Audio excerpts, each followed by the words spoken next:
We have the great and powerful Oz on the show, yes. Lorne Michaels. Became the unintentional star of the podcast because he's the touchstone for all the Saturday Night Live people is Lorne Michaels. Yeah, the common denominator. The touchstone, the common denominator, the touchdonator.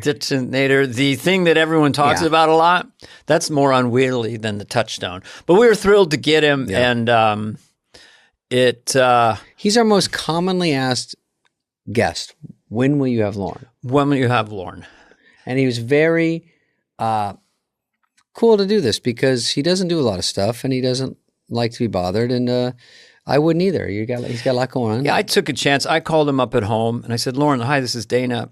And Don't hang up. We'd love you to come on talk on our podcast. Mm-hmm. And he goes, I don't know who this is, but no, I don't know. So I can't even do it. No, he was great. So he comes in and he came to the house and did it. And, it really reminded me of being back at SNL because me, you, him, it's like sitting at read-through or sitting in a meeting and you have that reverence for him and you want to make him laugh. He's like a father figure in a weird way, A lot of pretty much everything I've had is based on SNL and him keep me on there. So he's very interesting guy to talk to. He's as smart as they come. And I don't know, I probably should have brought up my Lorne impression, but I've talked to him about it off mic before at a restaurant, then I got him at, in 86 when he was in during the trying to pick the show. Mm-hmm. I still have no fucking first act.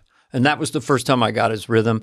And then we talk about Lorneisms on the show. Yeah. You never leave a hit. And he's a brilliant guy. I mean, he really is fun to listen to. You know what's a funny one? I can't say who it was, but someone we know did a movie and he was a pretty big star and it opened very poorly. And I was in a limo with Lorne and I go, do you think he'll get another movie? And he goes, well, not every studio wants to lose $30 million and work with an asshole. Some do. Not all of them. Well, that's kind of his humor. Yeah, that's exactly a good Lorne humor. This is what Lorne would say, his sense of humor. Hysterical. So we're at the meeting and it's the last show. And you go, this is our last show. We have a 2-week break. So it'd be like really, really nice if the show was really good instead of a bad show. He would do that. No one take a dive tonight. We're being reviewed. So, he's just a fascinating character. We got to sit with him for a long time. And he proved to be very fascinating. Everything he said, we hung on. Hey, we didn't talk over. Keep talking. We didn't even talk over. Dana. We didn't even. So we did. We had reverence for not talking over the guests. Because he's a great storyteller, and we get into a lot of things. We get into the current cast and his emotional relationship with cast members and how long he has been there. 50th anniversary never happened before in the history of television. A guy producing a show for a half century. So it's an amazing. You were incredible in this interview, David, I have to say. Dana, you really sparkled. All right, here he is, our main man. Main man, Lorne Michaels.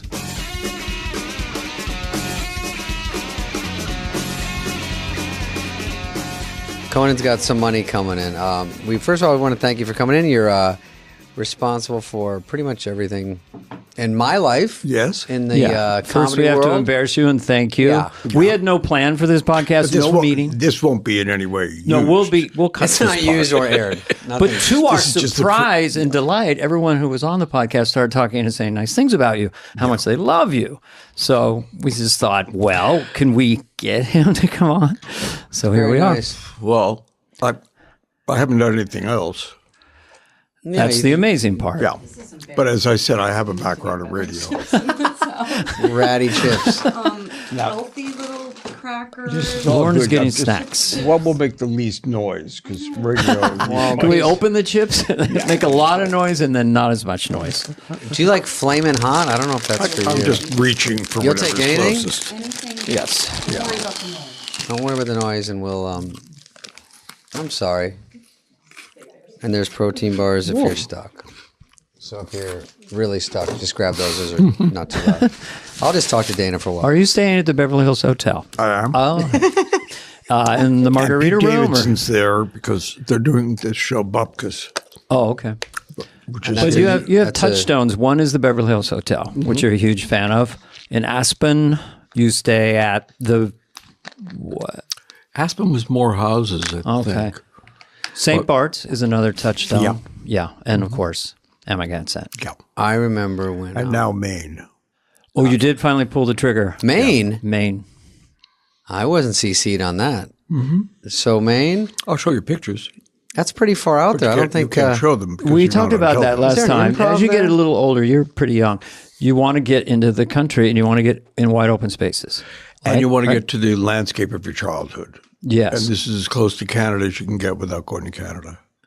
Oh, is that what it is? Nice. You Okay. get sort of. Yeah, you're Canadian. So, and what part of Canada? Just real quick. Toronto. What part is this near or what part? But you were sort of Toronto, am I Toronto, right? Yeah. I told you, Dana. But I left in 1972. It's changed since then. Yes, and was the reason we did Tommy Boy in Toronto because of that, or was it a tax thing? No, I think that was Paramount was just they would have done it in Budapest if it was cheaper. Yeah, Yeah. that's usually where movies Because flow. What was the cost of Tommy Boy versus Wayne's World 1? I just want to know about. We remember were a contest. 13.5 or something? Yeah. Yeah. Or On 12. Wayne's World? 35 days of filming. And which film is your personal favorite between those we two? weren't 35. I think we were more like 25. Oh, could have been. It seemed like that. 35 million? No. 25 days of shooting. Oh, yeah. Very quick, one take. Penelope Spheris. Towards the end, when Howard Koch was Junior. Hawk Koch Hot Koch. was they were doing the board and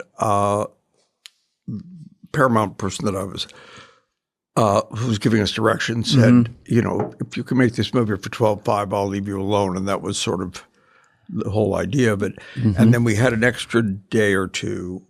And at one point, the Rob Lowe character was going to have Dennis Hopper as a father. And so that there was a dynamic between the two of them, which would play off in the sense of a counterpoint. And then they said, you don't have the extra 2 days. So Oh, that went away. to use Mike Myers' phrase, we smushed it into one character, and that was Rob. Oh, okay. And he was great. Kurt Fuller. That was ended up being lightning in a bottle. I only saw the previews, and I remember been told before where the Paramount guy came back. We did the previews. Mike and I are possessed while they're watching ourselves. We're kind of depressed. Oh, probably and John he says, Goldman. it's got Ghostbusters numbers. Let's eat. Right? That's what he's. Is that No, right? we were in a restaurant. We were Okay. No, How did Dana. you remember because it? I was older. I was dressed as Garth. So. We did, for sentimental reasons, a preview in Wayne, New Jersey, because it had a multiplex. I think that's where it was. Yeah. And then we went to a restaurant that was happening in Soho, which had a tin roof. And everybody was ordering. Mike was in complete depression because it wasn't the movie he thought he wanted. You know, it was all that. And he said, it got an 86. Let's eat. 86. Okay. I missed it by 86 9 for those points. of you at home is higher than 80. There's two boxes, so it means Yeah, is that a most top people two are in boxer? the top Yeah. two boxes. Yes. And also that it added up to that. It could be 88, it could be 91, but it was something where he thought, why would you want to keep talking? Oh, we won. We got it, won. We Yeah, won. take the win. And that was sort of, it took Mike a while to get used to it. And then he went into the editing room but it was all there. It was all there in that first cut. And part of it was just how fast it moved and the exuberance of it. And as I say, most people in America, when they're choosing any kind of entertainment, the phrase "looks like fun" is the most Helps, yeah. is the top. And I figured out for myself later why so popular. I thought the two so-called losers in town, they drop AMC Pacer, live with their parents, are having way more fun than anyone in the town. Yeah. So that's like, who wouldn't want to live in that world? I And want to Tommy be Garth. Boy, I remember you took me to Chili's after, and Is that what we're it wasn't quite Tommy as nice. Boys was wait, I made for $35 million. No, what did Tommy it- Boy is probably around the same, like same thing? 12 Same to Because it was 14. always, from the studio, it was always, these movies have to be made for a price. $15, $20 million is a lot of money. Yeah. Yeah. And then you go, well, we can do this for 20. No, I said 15 to 20. We're going to aim for 15, but we may end up at 20. But once that happened, you were left alone. I think because nobody considered it important, which is a big plus. Yeah. You know, And I could watch Tommy Boy and be really comfortable because I'm not worrying or seeing myself. Yeah. And just thought it was the start of David's film career. But for Chris, it feels to me like it captured Chris completely. Yeah. Yeah. Like his physical comedy, his and it got the likability. sentimental side, which was kind of him fighting for the walk through the factory and the scene in the boat.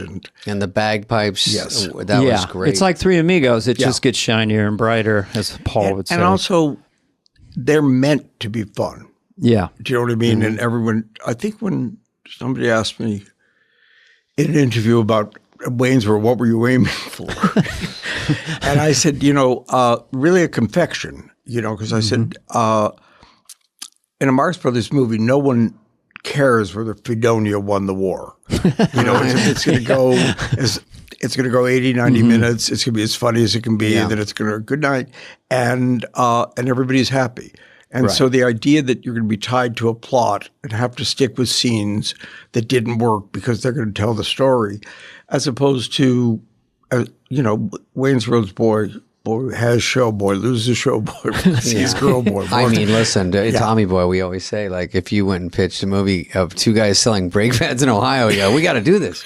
Of course. It just really, I think it was Lorne saying, these two are kind of funny around the office. And I think he told the Turners, Bonnie and Terry Turner, say, can you write something about that? And it was, they would get how we were goofy around the office, and then said, if you can, and they did a good job of doing that. And then you kind of steered it. And there'd been a moment or two in Coneheads too. Yeah. Yeah, which had already established. Yeah. And Mike, despite the best efforts of, Mike and Dana, was in Wayne's World. And we had a bit of a competition. Yes. That's what Paul would say about him and John. You heard cheers in the audience, and then they were yeah.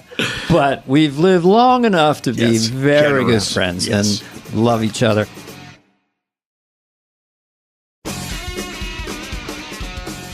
The one thing of my notes to ask you, why did you cast me? What was originally at the show? On SNL. Well, because there was no Garth. There was only Wayne at the start. But I mean, why did you cast me on SNL? Oh, in SNL. No, I can because answer this. That was a huge spot, and then you took me and you didn't take a lot of brilliant people. Was it Jim Carrey? I'm very grateful for it. But no, I didn't see Jim Carrey. Frank and Davis. Oh, someone else may have seen somebody him. else. They said, it's too big for you. Yeah, I mean, looking back, you let me make the decision. Well, I think you did cast it. I don't know if like a situation comedy, but like it was different. Lovitz was a flavor. Phil was a role, and somehow I fit in there. And you rolled the dice, and I'm ever grateful for it. But it seems at the time I did not have a lot of confidence. I didn't know what was going to happen. Well, I think Lovitz was there from the year before. Yeah, he was the kingpin at the time. Twilight Zone cruel thing. That, you burnt the cast. Yes, exactly. Everyone got burned up in a fire. I think that was Franken. And Lorne goes, I sort of just skimmed that sketch. I didn't really. Yeah. Yeah. But I sort of knew you'd fit from. Thank God. What was the name of the club? Igby's? You saw. Well, that was for people who don't know, but now I'm here with Lorne. Yeah. I had auditioned other times. They said you were coming around. I didn't want to do it at the Comedy Store. And then Rosie O'Donnell was there. I got 40 minutes. Yeah. I'm waiting to go on. First of all, I'm terrified. Right. Because it's a dream like everyone else. You come through the door. There he is. Then Brandon Tartikoff, the head of the network. Tartar sauce. And then I'm like, oh, fuck, I'm so nervous. And then Cher. And they sat down in the club. Now welcome Dana Flarney. I'm at Igby's. So that was probably my only night with the two of them. But, I know. but we were somewhere, and I think Cher said, where are you going? And I said, well, I'm going to go see somebody I think is good in the club. Oh, I'll come. And then Brandon went, well, I want to go too. Or he was first. I don't remember the order. But and they all laughed. But that wasn't the deciding factor. It was just that for me. You had clear, I mean, you were funny. And you could never anytime you talk about funny for longer than a minute, you're not funny, it's not good. It's still whimsical that I found myself to that place at that time. No, and also I'd never been there before, probably since. And as I said, I haven't been with those people either. But I do know Cher, I guess. And when I've run into her, she says, I was there when you were discovered. No. But And her laugh was so open yes, and nice. And she just wanted everyone to win. Yeah. Also, if Dana's doing, don't mean to jump in, but if he's doing Church Lady, Chopping Broccoli, things that literally in your head you could probably just pluck and put right on the show. There's First show. Nothing to do different. The whimsy of the Church Lady, because it was part of the set, is probably 5 minutes of the character. And then I remember, okay, we'll try it. Who knew? And I worked with your ex-wife, Rosie Schuster, for a month. You assigned me to a writer. She was the one who said church chat because we thought of a talk show. Yeah, and I remember bringing the 2 dresses into you. One was a little more feminine, and you just pointed to the one we used. Yeah. And then as it turns out, it was such a great thing for the show because I had Phil and Jan coming in and being brilliant, and or Sigourney Weaver the first show, and Victoria Jackson. And so also Sean Penn. And then Sean Penn, and then all these religious scandals. So again, that was a freaky, lucky thing for all of us. I think it was like very often with the character, you have to find, or at least my end of it is, you have to find the context. With Mike and you in Wayne's World, it was like he had a very specific look in mind, which was the basement, stairs coming down. Nora played the mother. Yes. Hair metal thing. The Garth thing was, I think you should do it with Dana, and somehow that evolved. That was your suggestion. Yeah, for sure. And then the moment it worked, it was like on a 10-1, and it played pretty well. Because it was fresh and had energy and it looked like fun. And it was. And then after that, Mike had been at the show 3 months, 4 months? Yeah, something like that. But after that, it was like, why are we in that corner? Right. Yeah. And you're in that corner because you designed a set that had the stairs and an whatever. Entrance and an exit. You're as far from the audience as possible. So from that point on, I think it moved to home base. And that was like, we don't need the background. Right. Which is incredibly powerful. Home base to be is at home right base. in front of the audience. You can really time the laughs. Where the monologue is. Where the monologue is, I'm just telling people at home. Yeah. Yes. Where it's like right at the audience, right down the camera. As the warm-up, which was designed a certain way and is still the same, you're moving down, like somebody does now. It's Che, right? And then Keenan comes out and sings with the girls, and then you the lights start to go down, and you're looking at that spot, or you're looking where the cold opening is going to be. You're trained, and so you get a sense of where the focus is. It's just amazing, Lorne. You're still there, and I've come back a few times and did update or whatever.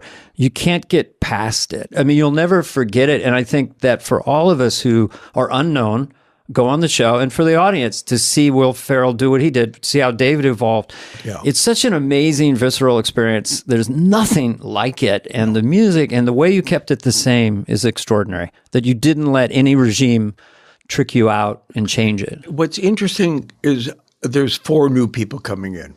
And it's amazing. Because of the pandemic, we couldn't there was no place for everyone to go. So we kept adding people because you have to add people every year. And suddenly we have like 23 people. And you go like, this is insane. Because the pandemic, take them off the and Zoom. Everybody's angry because they're not getting enough playing time.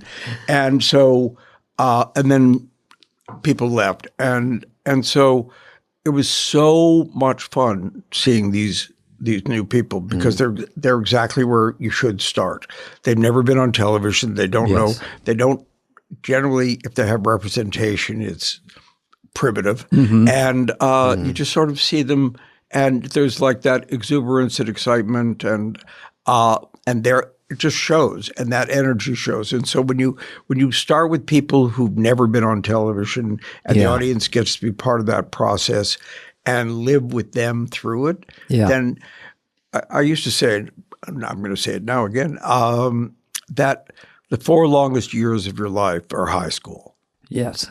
You don't have any money. You don't have a car. Any girls. And so staying up late with friends or staying up late by yourself to like 1 o'clock in the morning is like a really exciting thing.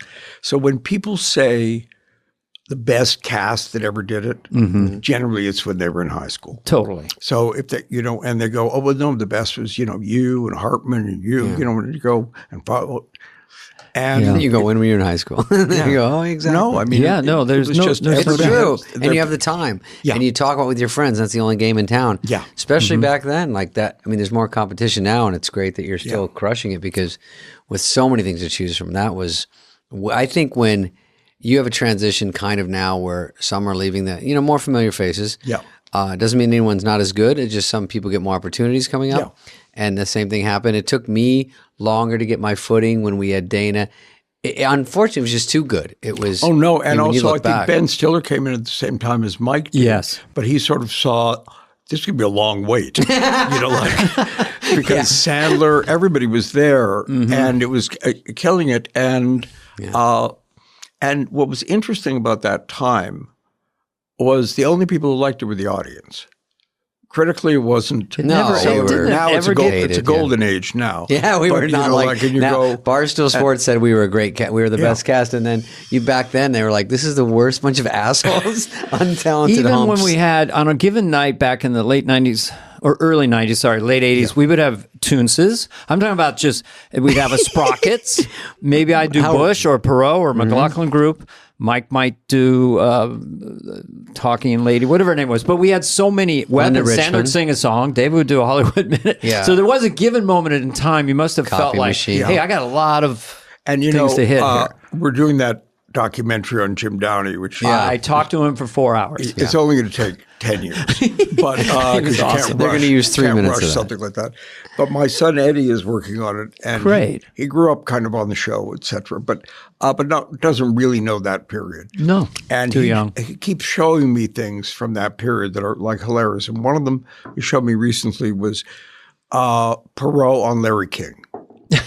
And it's so funny. It's a perfect Downey piece. You're great at it. Will was great. Will's doing Larry King, which he's not known for. And there was Chris Kattan in there. It was people, their platforms were very exotic, and Ross Perot was the same old thing. Because he's same old dribble every time. Are we going to do this? Can I finish one time? Or are you going to keep talking all the time? I mean, the rhythm of that was so infectious. I never had more fun doing a character. And you could do that speed. You always had that ability. That was something I saw in the audition. You could move something that fast. If I can catch a wave with it rhythmically in my head, and I know that it's like casting a line to the audience, can I finish one time? Yeah. And I know Little that hooks, you're going to laugh hooks. right now because you can't not laugh because that's the way I'm talking. Can you figure it that way? With I know gesture. it is exactly like a song. Yeah. Extrapolated. But you auditioned with music. I did have a little piano thing and stuff. But I'm not recommending that because it's really time intensive. I was about to say, for that reason, I'm out. The other night, I was at the Improv doing a benefit, and I'm kind of bombing. I mean, I'm doing okay. Yeah. And then I go, fuck it. I did a thing on SNL called Chop and Broccoli. It's packed. So I do it and give it my all on the piano. Standing ovation. So I should never go on and do anything else. It killed. Yeah, I thought that story was heading to a I only did it Who once. do they think it is? Because people ask me all the time. We gave him a name. To me, it was just random Nigel rock star. something, What was he called? Derek something. Yeah, so it's Brit. It's British. But it's not McCartney. No, it's not McCartney. And then I buried it we did a sketch where the record company, it was a little too sophisticated, tells him he has to die because his record sales will go up, and look what happened to Jim Morrison and Hendrix. But I don't want to die. It was one of those, and it laid there. But Chop Broccoli lives on. Lorne, when you watch these auditions, it's interesting because I was newer to comedy. All I wanted to do was kill, and because my audition was different. We've interviewed a lot of these people, and I'm hearing a lot of them were at 8H, which would be just horrifying.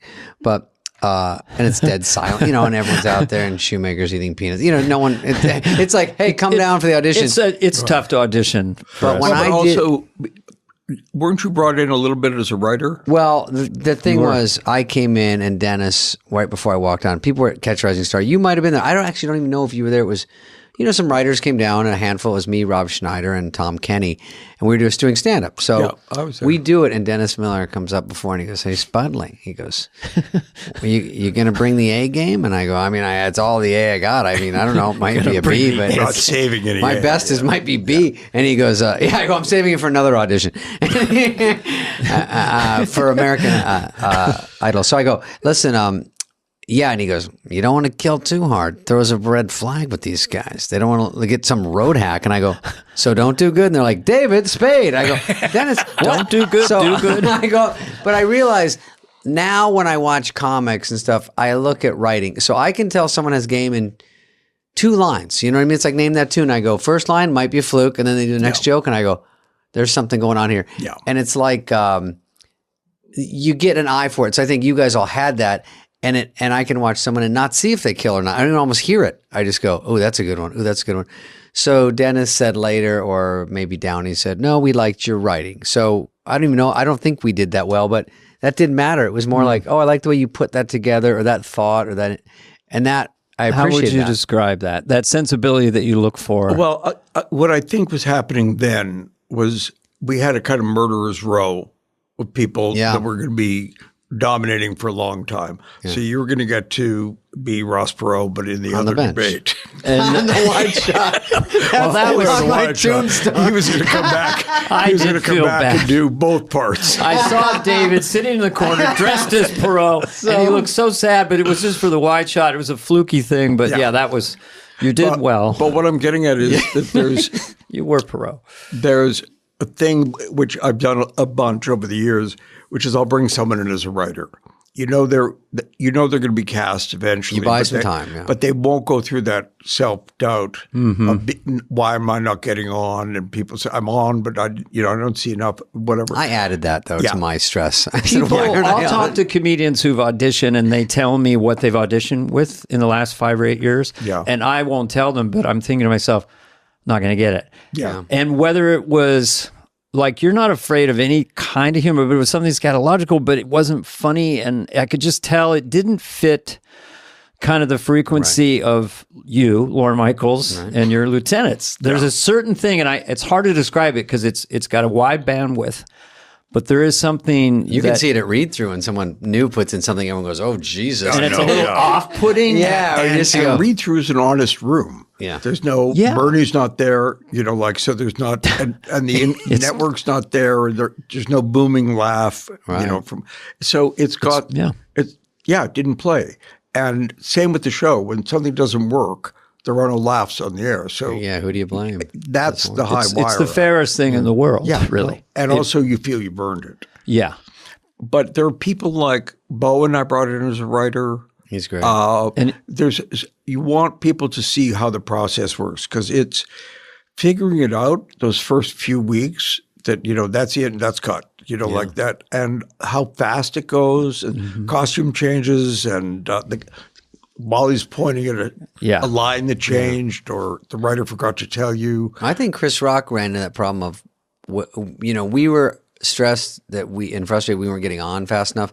But Chris Rock comes in and they're like, "You're Eddie Murphy now, and you're on in 7 sketches." And Franken's screaming at him about a Confederate. He's playing a general, and he's going, "No!" And I'm like, poor Rock, he's in too much. Like, it's too much right away. Yeah. And here's the cards, and here's this. Well, and I think it got him off. It was a tougher situation for the guy who's one of the funniest in the world. But you knew.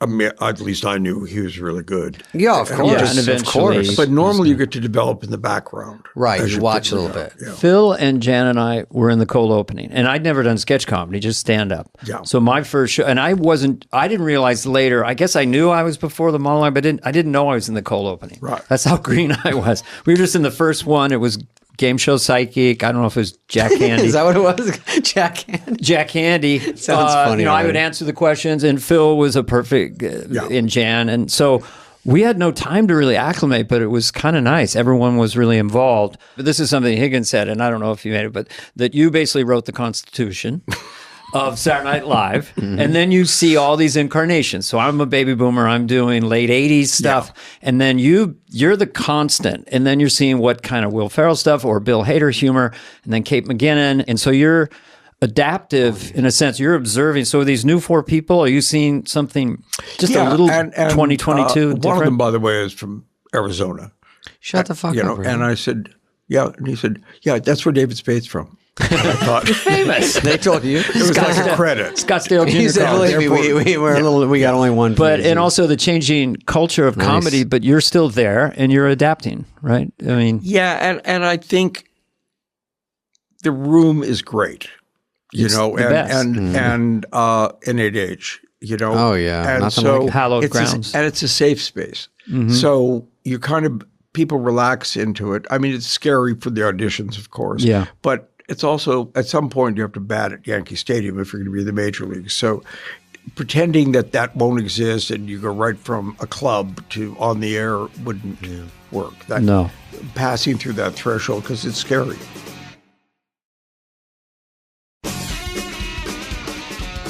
And for you personally, because I always saw you kind of as a coach in a way, that so every Literally cast, what Jason Sudeikis calls me. you're always doing sports metaphors. I mean, you complimented me once, third person, said, Lorne said you reminded him of Don Mattingly. So I was like, that, and I looked it up. Take it. But you see all these personalities come and go, and have you gotten more astute, or that you surprise you? You kind of go, well, this cast member will be like this. I think this one's going to do well later. I mean, you must have some intuitive sense, or is it all just sort of surprising sometimes? I mean, like of these four you've just hired, Right. Well, you know, do you have a sense of maybe 10 years ago, somebody who was new to the network, but, you know, like was a senior person. We were having dinner and he said, "Can I ask you an SNL question?" And I went, well, that's nice. "Sure." No, it was great. And he said, "You know the update with Jost and Che? Do you think that's working?" And I said, "No." He said, "Oh, you know." And I went, "Yeah, no. It's a thing of like." The way I say it, which is unpleasant, is that all babies are ugly unless they're your baby. And after 3 months, people say, "What a beautiful baby." And you have to live through that period of people not being good. Somebody blows a line. Somebody comes in on the wrong foot. Somebody gets a cue late. Wally doesn't, the card doesn't come up. Right. It's all that. And people go, I don't think that guy's that funny. And you go, no, he is. And I think when you see chemistry and you sort of know they're going to work well together. Well, you and Chris. Yeah. You know, it was just there from the beginning. It was there off stage, but it was also very clear on camera. Well, it seems like the audience starts to discover you and like you because you get enough base hits. And then you as a performer and David, we just get more confident. Right. And that feeds on itself. Also, you go from however successful you thought you were to famous. And that transition is just different. Suddenly, in the first season, we had a limo for the host. That was the extent of our budget. Yeah. But and at the party, John Belushi would quite often go and sit with the host towards the end, and then as they're getting into the limo, he'd say, "You know," so John would say, "I'll drop you off." And he'd drop the host at the hotel, and then he would just drive around all night with his face, like limos were rare then. So who is that? And then he'd just be, hand on the roof. Yeah, fame is. I like when first of all, we didn't have cars back then. Yeah. It wasn't that far long ago, but to the set, which probably was better to have because it's snowing and they're like, Marcy's like, "Spade, are you here? I'm down at Manny-Hanny." And I'm like, well, I'm trying to get there. I live on Upper West Side. But in snowstorm, and then I get there, and then afterwards we got to share. Like, made sense. Cast gets a car.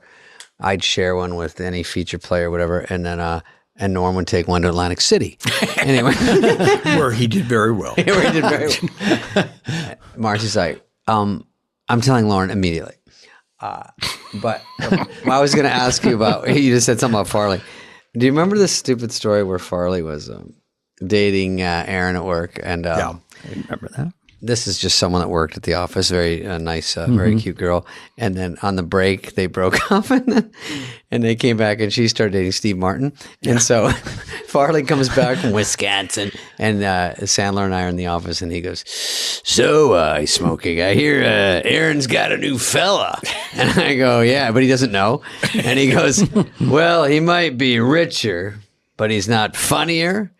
And he's not better looking, and he's not more famous." And we were like, whoops, all three. And he's like, "Shut the fuck up." And we're like, you can't get better than Steve Martin. That's a tough one. Yeah. So Lorne. Yes. So Lorne. I have a lot of questions. Yeah, go ahead. Look at this. It seems to me like you love it when the cast and the writers are melding? You don't want either side to really dominate completely? I think I made the choice because when I worked on the show Laugh-In, which was a number one show, to which I contributed almost nothing. But I was a junior writer, but we were never at any read-through. Mm-hmm. We didn't go to the studio. We were in the writing just write and pass it, and then that's it. And other people would rewrite it and whatever. So it wasn't what I thought working at a comedy show would be. Mm-hmm. And so the idea of elevating the writers, because every person from the network, and particularly everyone in the control room, goes, "Oh, the writers can do no wrong." But the point with it is, it's that collaboration between a performer and a writer is, and then the performers all learn how to write. Do you know what I mean? Or at least how to recognize, because the performers know rhythm and timing. That's too many words. Cut that back. Yeah. Do you know what I mean? And the writer's theoretically thinking about content of some sort. They don't like to trim. Yeah. No, they do I would tell Al and Jim, I go, with a Bush cold opening, I go, you got to cut some words out because I feel like I'm doing homework. Can't do 13 I feel like pages. I have to get through it. And they did it. But yeah, it was. And they do it immediately because they never talk back. They never ever argue with you or whatever. I didn't realize how much they all wanted to be on camera. Yeah. Till later. And then you saw Change Bank with Jim. Change Bank was great. Silver tones, man. Commercial parodies were another secret weapon. I think there's just a thing of watching people on a stage really enjoying themselves, feeling comfortable. When that level of confidence is there and you know that you got it, it's just a different thing. And it comes through at home. You just can tell. It's exhilarating. On the 40th, because Mike and I were closing the show, which I want to talk about the 40th because I think it was sort of magic. But I said we should either be very offended or very flattered because it's a 4-hour show, and there we come as Wayne and Garth. Hey! And we so happened to land it so beautifully. Perfectly, and Kanye West was there, and we kept going to him, and I felt so in the pocket. But God, you had to fight the nerves because everyone was a famous person. Yeah. In the audience. That was a tough room. And yet, and worse, because the seating was screwed up. Well, I don't want to blame anyone. Well, the 40th was just a fly by the seat of your pants. I mean, it wasn't a normal. But people were still coming in, and and I had to send Jimmy and Justin out. So they really took a bullet, because people were moving in, still seating, and they're performing. Because the audience was only celebrities, right? Yeah. And it was only live at 8 o'clock. Yeah, former hosts, former music. cast.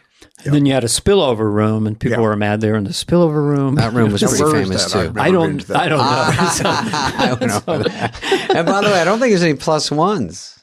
Yeah. It was just. And the 50th will have no plus ones. It's fucking zero. Well, what do you think of the 50th? I mean, isn't it surreal? Yeah. Every now and then I had to give an Emmy speech, and I hadn't planned on anything. Oh, that's right. Congratulations. Yeah. Oh, thank you. We win again.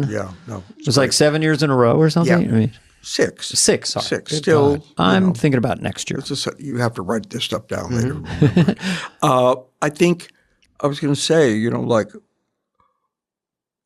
I don't want to say, well, I'm getting ready for season 48 because it's insane. It's just, you know what I mean? Yeah. And yes, there was 5 years I wasn't there, after the first 5, but you just sort of go, and the other thing that's familiar to people who are joining the show is the school year.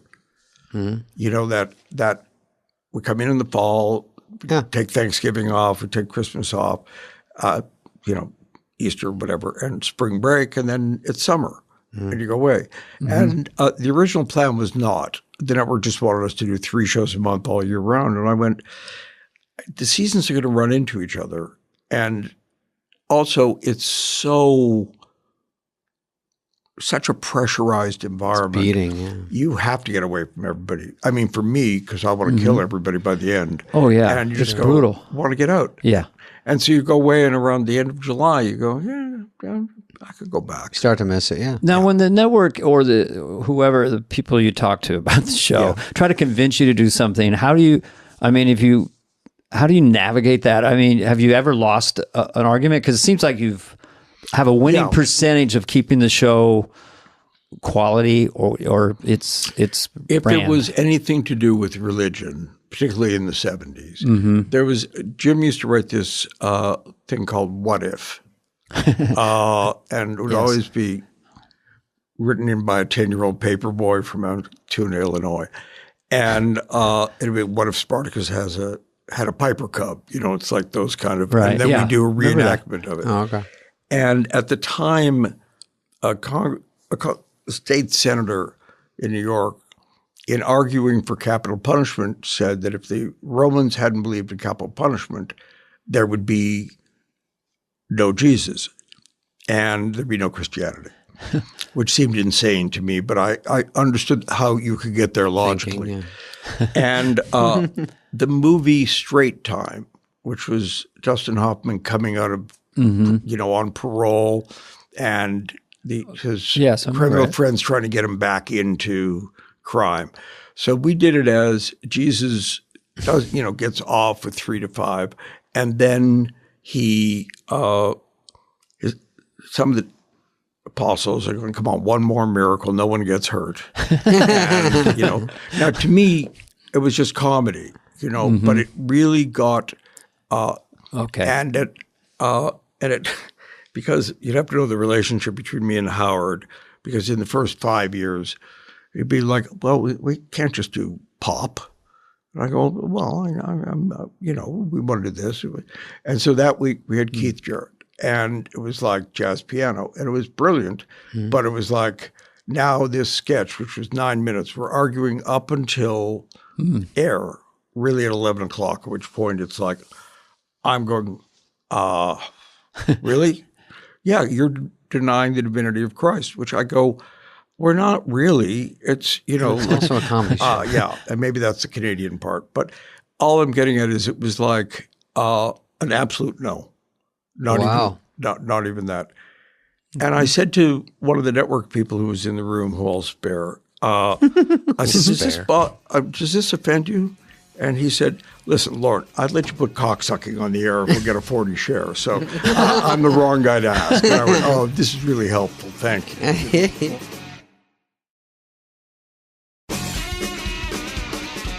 Well, we had Mr. Clockworthy, I think, in the 80s. And in Church Chat, I initially had Penis in there a lot, and he wanted some of those cut out. And so I substitute for penis, I put in more your throbbing bulbous area. It was way more pornographic, but that's good. No penis. Yeah, and I think that for us, because it's live and because we were on the honor system at the beginning, we're still on it. I was at the Emmys the other night, and a bunch of people, said fuck, and you go, you're going to get a laugh, but it's not going to age well, and but it is that move, the temptation to do it. And for us, we would lose affiliates. I don't think you lose anything anymore, but there's something about, and when we were doing Wayne's World, I'd been, in 1990, I was on a trip in Europe. And on a yacht. And I was with people that I wasn't normally with. And they talked about watching the show with their kids. Now, in the 70s, it was not supposed to trust anyone over 30. Right. And it was like we were doing it for the people we knew, and we didn't think the rest of the country cared. And they really didn't until Mr. Bill showed up. But they were talking about sitting there with their teenage daughter and how great it was to both be laughing at the same things as a family. Anyway, I didn't have kids, so it was kind of, I thought, that was Schwing and Sphincter Says What? We were doing that. The Madonna. The Madonna thing. Oh, yeah. With the Evian bottle. Right. What was the movie, Truth or Dare? Yeah, Truth or Dare. I was in a unitard. She goes, look at the thing on that guy or whatever. Yeah, I was. It was. And they were doing the Evian bottle like that, and she wanted to do it. And I'm going, if I had a 16-year-old daughter, that'd be like really cringe tough. Yeah. And we do lots of things that are shocking, but I think you can't just be shocking. I think it's great to have guardrails. And so you can be a little naughty, but you can't just full blown. No. I mean, the penis sketch where we were all at a nudist colony. Fantastic piece. fantastic piece, really holds up. Yeah. Didn't it take a year or two to get it on? We lost Toyota. We lost 2-3 big sponsors because people would boycott a dealership. And then because of that sketch. Right? Yeah. And because people would say, whoever has the dealership in Mississippi is calling central headquarters going, there's people outside here protesting, and why are you sponsoring that show? And guys at a nudist colony, we had a slat so you'd see our legs. I think Hanks was on it. I think it was Smigel, right? Yes. And it was just, nice penis. How you doing? How's your penis? And we said penis like intentionally like 300 times or something. You missed that one. I remember. Yeah, it was good. Yeah, and the repetition of it was where the laughs were. But I don't think it got great laughs. Right. No, I don't think so. But there are certain writers who never don't hear laughs. So you never don't hear laughs. Yeah, I know they go kill. Yeah. Actually, but like old ones like cheeseburger, Pepsi. Those I don't think kill the first time around. I don't think Coneheads kills the first time around. And you train the audience. This is good, and then later they go, "Oh, those are the best," and you go, "It didn't even work." Very often the first one's not a hit. Yeah, but we did the very first show. We're still trying to find out what areas of the studio had sound, and we were on the air. There was a piece that Rosie wrote called Bee Hospital, and it was a maternity hospital for bees, and Franny Lee did the costumes, and they were great, the bee costumes. And every now and then, they're just men pacing, and then every now and then, nurse would come out and say, "It's a worker." So, it's a worker, and it was just that. It's a worker. Oh, yeah, it's a worker. And then it's a drone. Oh, it's a drone. Yeah. Anyway, it played to silence because you couldn't hear it. It was in the far corner of the studio. It's terrible. So the only note we got from the network was the bees thing didn't work, so don't do that anymore. So the second show, the bees came on and tried, and then Paul Simon was hosting and said, no, the bees is cut because it didn't work. The third show they snuck on in a sketch with Rob Reiner and Penny Marshall, and then there was a long, more and more their people are in the back are bees, it's like that was like a big thing. And then Rob went into a long speech about how the bees didn't work, it's not funny, and then Belushi did that a variation on that speech from Billy Jack.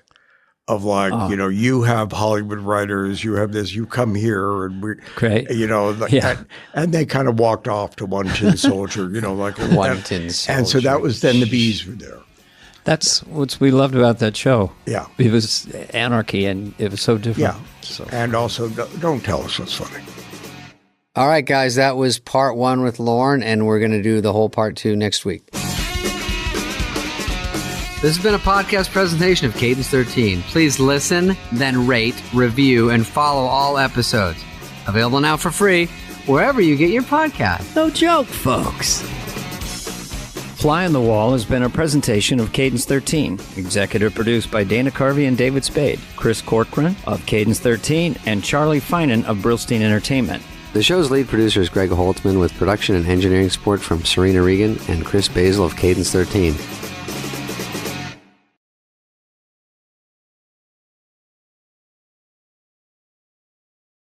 Hey everybody, I hope you enjoyed this episode with one of the funniest human beings on the planet, Eddie Pepitone. He's the man. Make sure you watch his special on YouTube and come see me on the road. Texas, Oklahoma, I'm coming to see you. Enjoy this episode with Eddie Pepitone, and maybe while you're listening and you live in Dallas, Houston, or Oklahoma City, you buy tickets. Dallas is close to sold out. That's March 19th. March 20th, I'm going to be in Houston, Texas. Houston, come and see me. I know I said the name of the venue wrong and they got mad because it's the Cullen Performance Hall. So I'm sorry. If this is why you're not buying tickets, Houston, I apologize. I was wrong. It's the Cullen Performance Hall. Come see me at the Cullen Performance Hall. If you're mad at how I'm saying it or anything, I promise I will correct my behavior. But go to dansoder.com. I'm going to be in Houston March 20th and then Oklahoma City March 21st. bringing Matt Ross and Brendan Sagalow. It's going to be a hell of a show. You got the band back together, baby. Oklahoma City, I'm going to be at the Tower Theater March 21st, dansoder.com. Please buy tickets, and I'll see you out on the road. Golden Retriever of Comedy Tour, almost done. There's only a few weeks left before we film this. So come and check out one of the shows, dansoder.com. Full listings for all the dates. I love you. Enjoy the podcast. I'm sorry if I interrupt. I promise I'm trying to work on it. I just get so excited.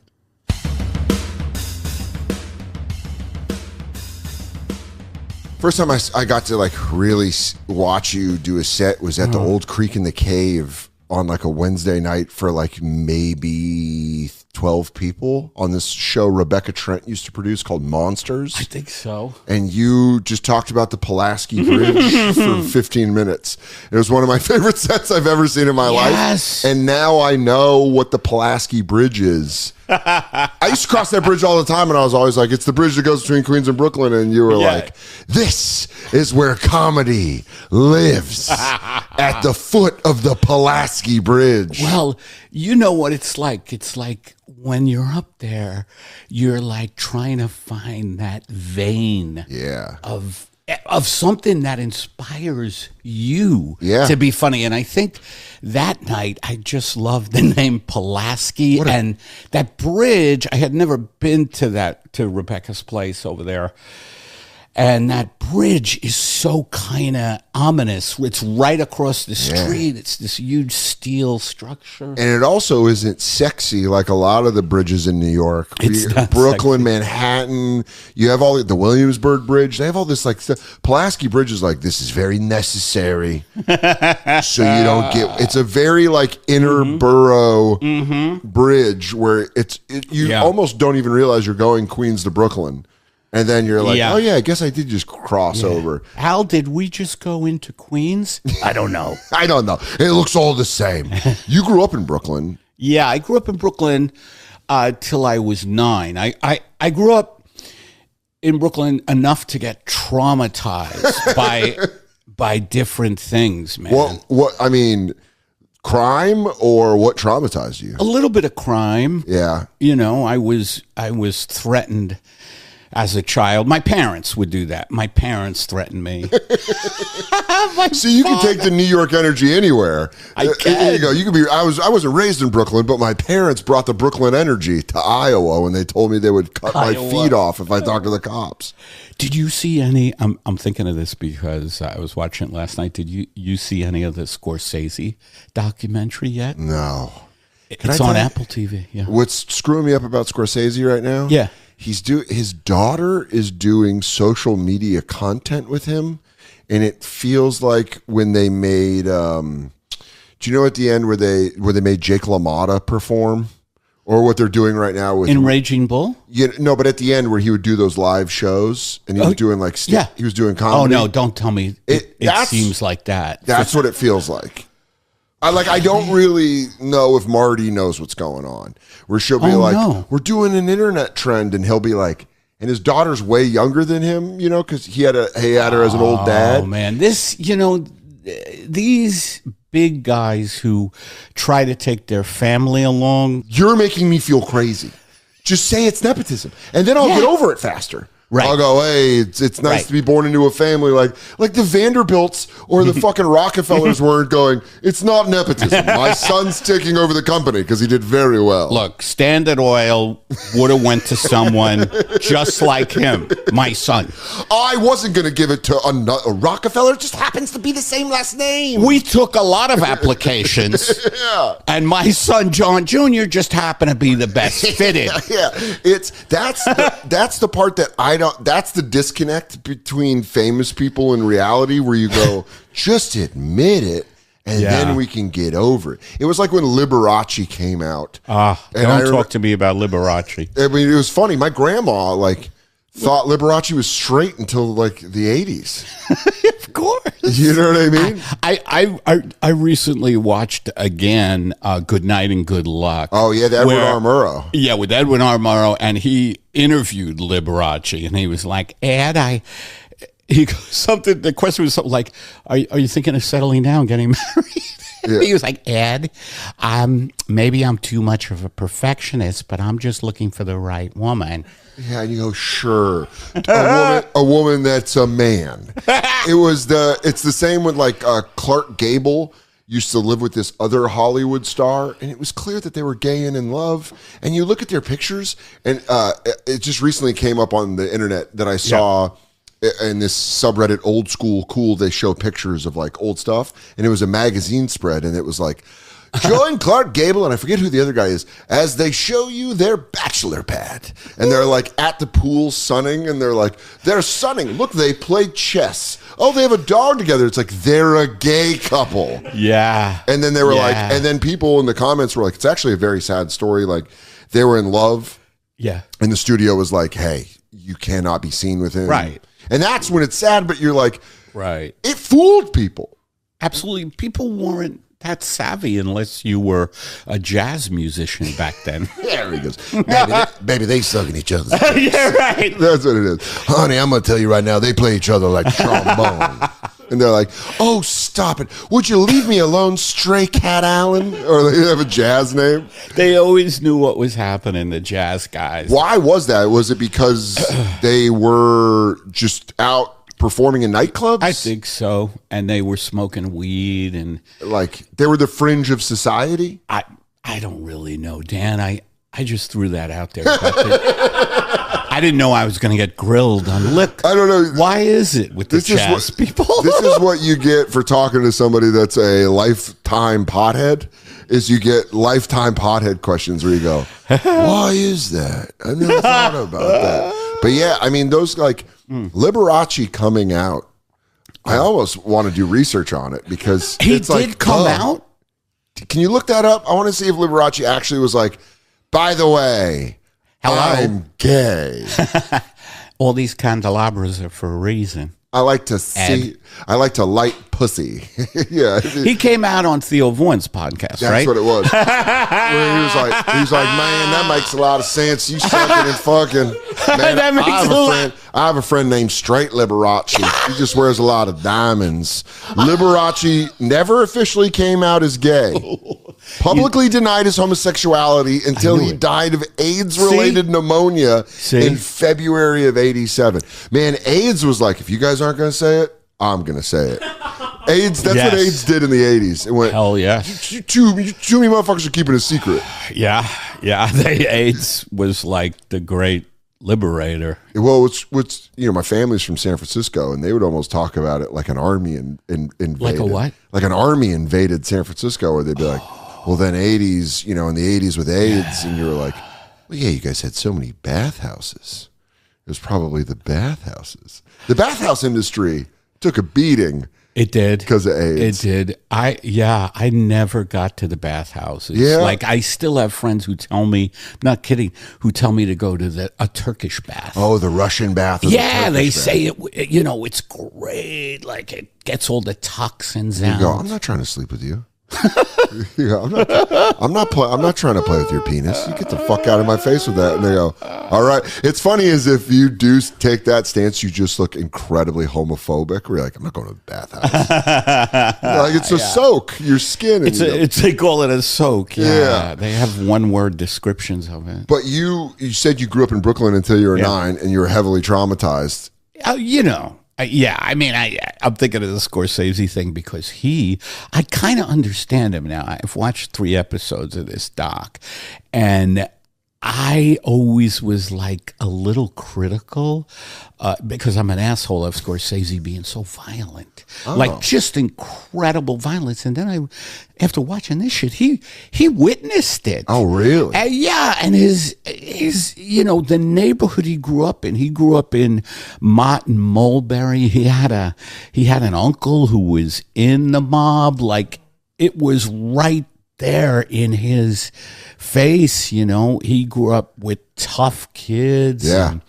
And, he was an asthmatic which, by the way, back then, good not luck. good. Not good. They thought you were defective. Yes. Like, I grew up in the 80s and 90s, and if you had an inhaler then, everyone was like, what the fuck is wrong with you? You're asthmatic, but imagine in the 50s and 60s. Oh, my God. Growing up, and people are like, Marty can't breathe. And he's like, please stop killing people in front of me. Please stop. So what he did, because he really couldn't go out much because of his condition, he would just look through his window, and he had a bunch of windows, and they were saying it was like frames in a film. Holy shit. So he was just groomed because of his asthma. Spike Lee was interviewed, and he said, thank God for asthma. We got one of the best filmmakers ever. So... But that's always the thing with, I was obsessed with biographies for a long time, because you always see like a through line of something that where you go, oh, it was their weakness, and then they made it their strength. Yes. And it's like Scorsese trapped inside, but then we get Goodfellas, Raging Bull, we get Casino, because he watched all that shit. Exactly. He watched that shit, and I know it too from just having great fear locked up in me. And comedy is such a great way to get it out, I think. I don't know about you, but cathartic, it's a cathartic thing sometimes. When you say something that you think only you feel, and you feel insecure for feeling it, and the first time you say it in a joke and more than one person laughs, you go like, yeah, holy shit, all right, maybe I'm not completely alone in this. Oh, exactly. And that's always the thing I've always loved about comedy. Absolutely. Where you go like, oh, I can talk about something that used to traumatize me, and now I can make fun of it, and people go like, great. That actually, I realize that that's the deal. Like, if you can really be honest about your shit, then people like, oh, thanks, man. Like, I get a lot of thanks, man. You really helped me through the pandemic. I'm like, really? Well, because you do. What I love about you is you come in with this energy of like, I can relate to feeling it, even if I don't express it. I mean, the way your last special starts with just the Apple Watch the is collapse. Like, oh yeah. Where you just like immediately go into it, and you're like, what kind of fucking data do you want from me? Like, I am falling. I did fall. I'm falling emotionally. I'm falling. And like, it's not a fall. It's one long descent into hell. That's right. Yeah, exactly. And that's what I think is like.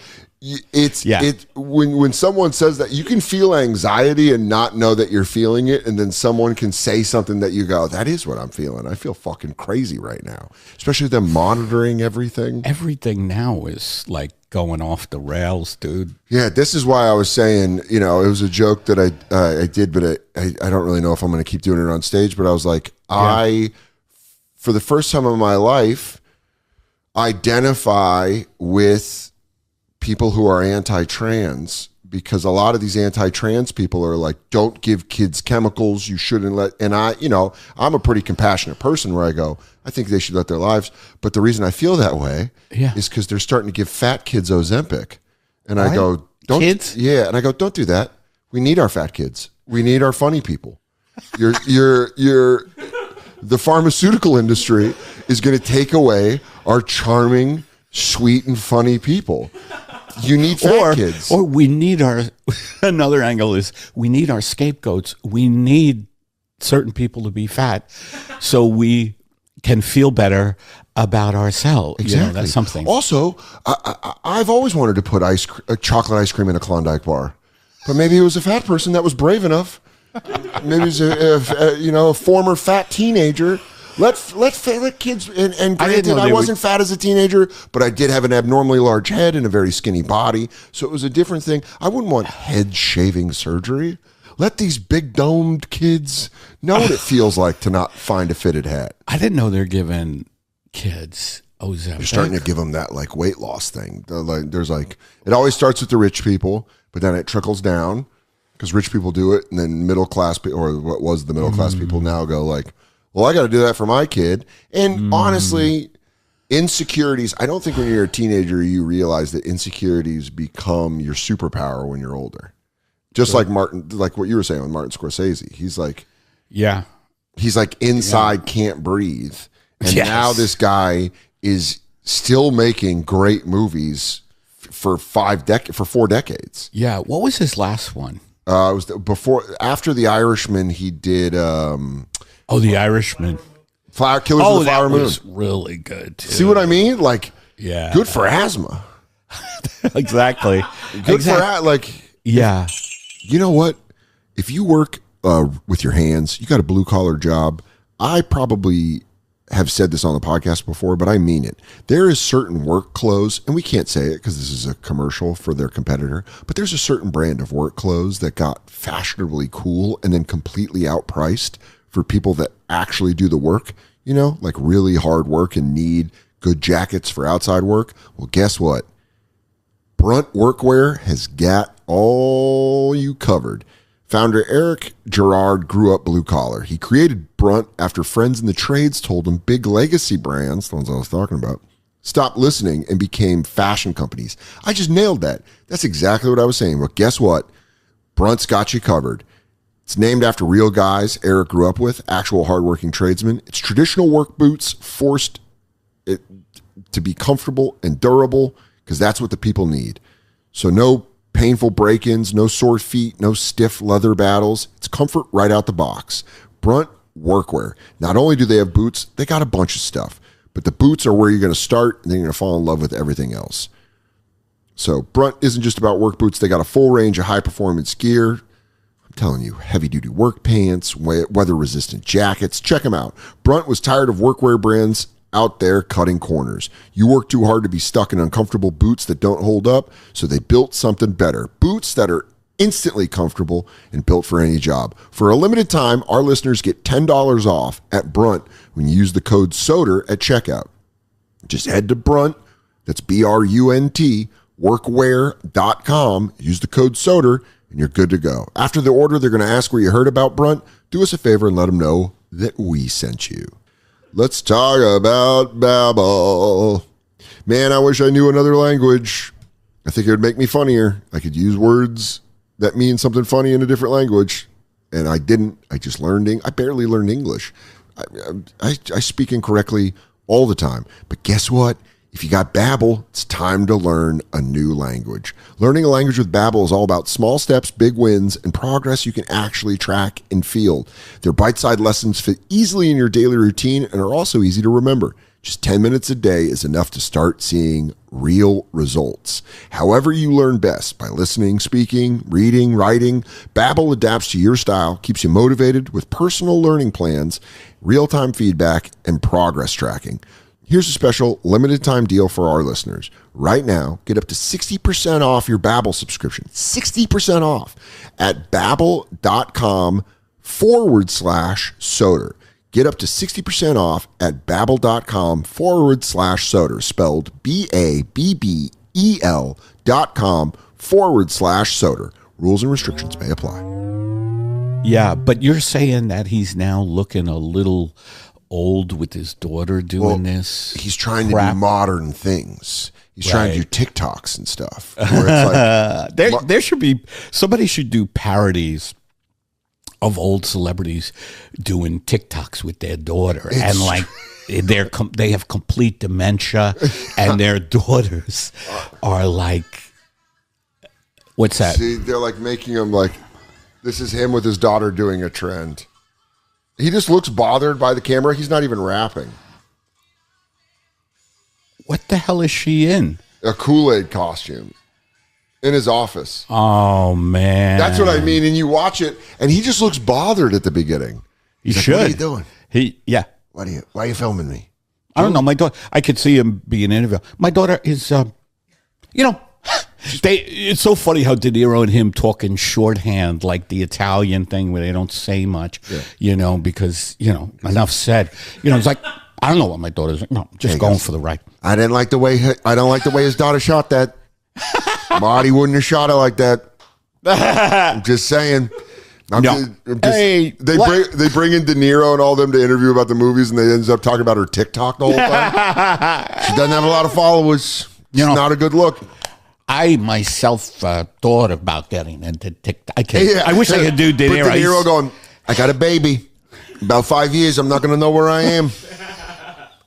Is he does he have a baby? He just had a baby at 80 years. Him and Pacino. Pacino had a baby at like 80. Yes. And I know it's talked about, but it's like, what are you doing?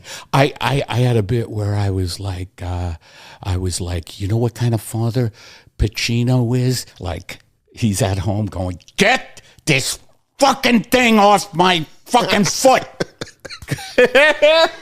He doesn't understand what the fuck it is. Right.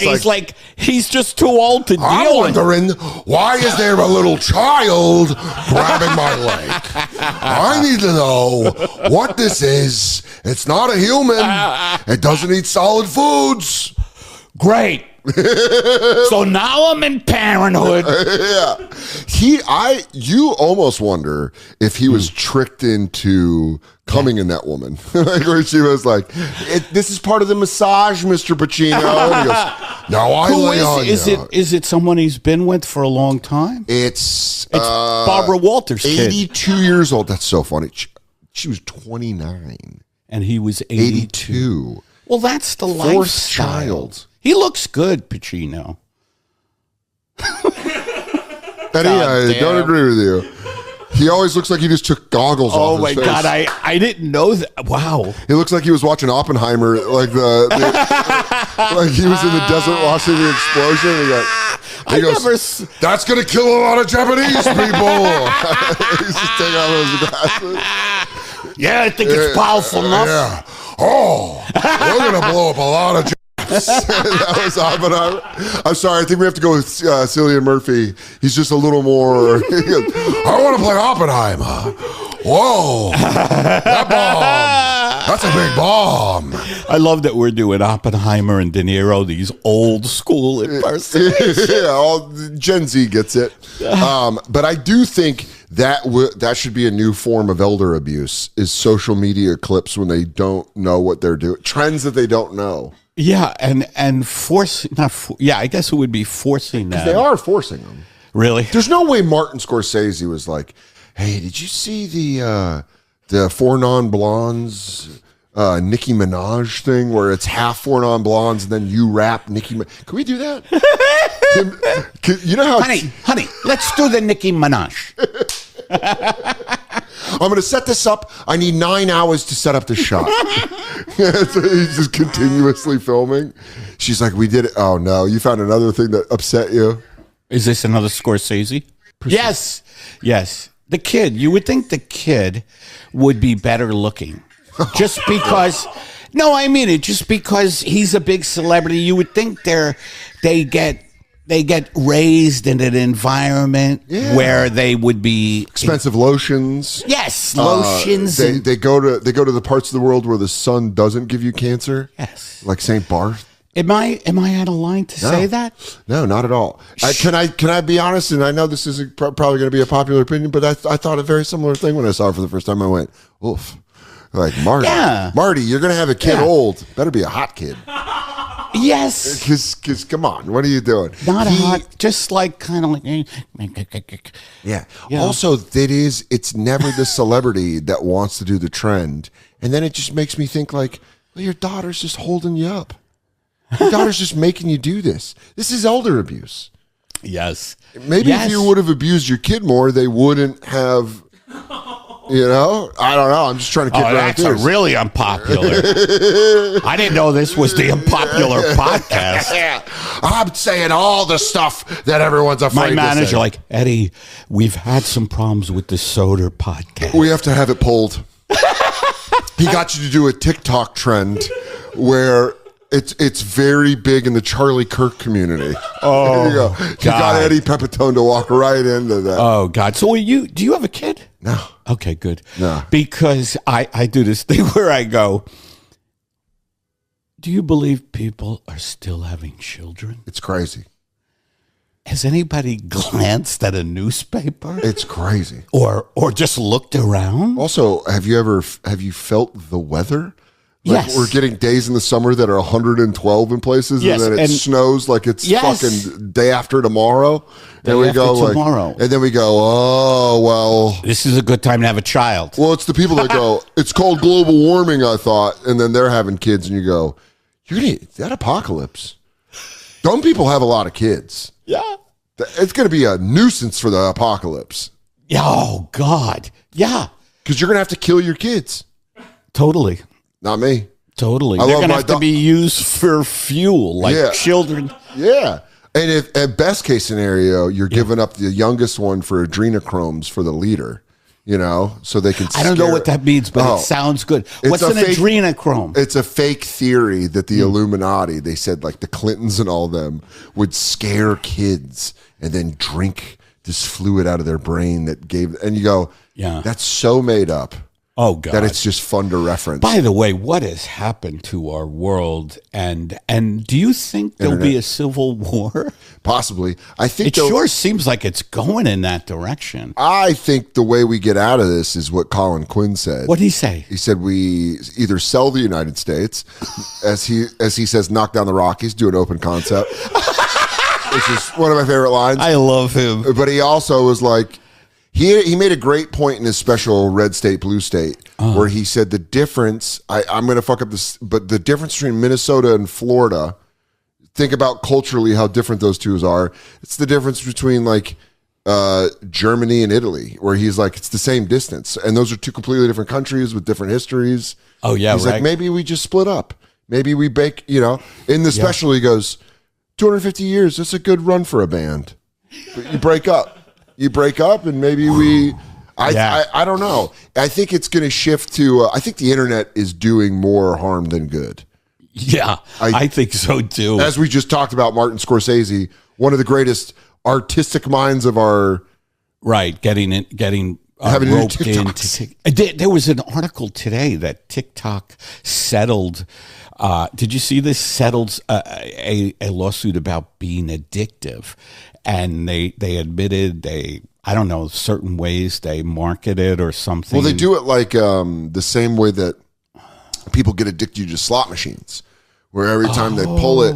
There was a 60 Minutes piece like 15 years ago about this, where they said, it was like around 2011, 2012, they did a piece where they were like, the guy, he was a former programmer for Facebook. This is when Facebook was still the rage. And he was like, no, it's targeted dopamine hits.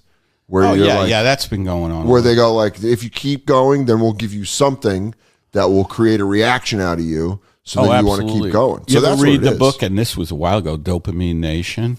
Oh yeah, they found out a way to just like get us to be lab rats and touch the button. Absolutely. I just like Instagram. I don't know why I don't do TikTok. See, I stopped with Instagram.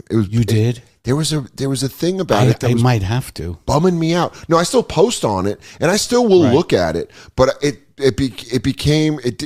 lost being my primary thing. I like Reddit because Reddit's really good for. Are you serious? Yeah, but I don't go to the comedy shit. I go to like sports or movies or like entertainment, and then you go. Now, granted, you can get lost down wormholes in that because absolutely but like. My negative experience with Reddit was going on and looking at comedy shit. Because I love comedy shit, and then I would see stuff that would just make me... Yeah. I don't go to any of my friends' subreddits. I don't go to any... I keep it impersonal. I want it like... Good. If you look at my feed, it's all like sports, movies, wrestling, and then like dogs. A lot of dog stuff. Love dog stuff. But now, the algorithm grabbed me. All they're putting up now on Reddit in my algorithm feed is dogs that are dying. Like, like final posts. And I had to mute it. I had to mute pics of dogs. I'm sorry, r/pics of dogs, but I had to mute it. I can't do that. Because I was just like on my couch and it'd be like, this is Buster. He's been through everything. And you go, the second I see where it's going, I go, I can't read this. I was crying on the toilet this morning. This episode is sponsored by BetterHelp. Listen. I have been a huge fan of therapy. I tell people, probably to the point that you're sick of hearing it. You're probably rolling your eyes right now. Well, if you're rolling your eyes, you probably need therapy. How about that? We'll play that little game. If you're rolling your eyes at this ad, everybody needs therapy. Everybody needs someone to talk to. You're a human being with, Myrtle's sneezing at me, but I don't care. I'm telling you, being a human being has complicated feelings. We're not a dog. We can't just bury our face in a stuffed bee and suck a hole that looks like it's BH. We can't do that. You're a human being. You have complicated emotions. I hope she's not eating that, as I say as I poke her. But check out BetterHelp. You're disgusting. You need a haircut so bad. Check out BetterHelp. Go talk to somebody. Because when you talk to someone, you can actually, process your emotions and understand what you're feeling. Your emotional well-being matters. Find support and feel lighter in therapy. Sign up and get 10% off at betterhelp.com/Soder.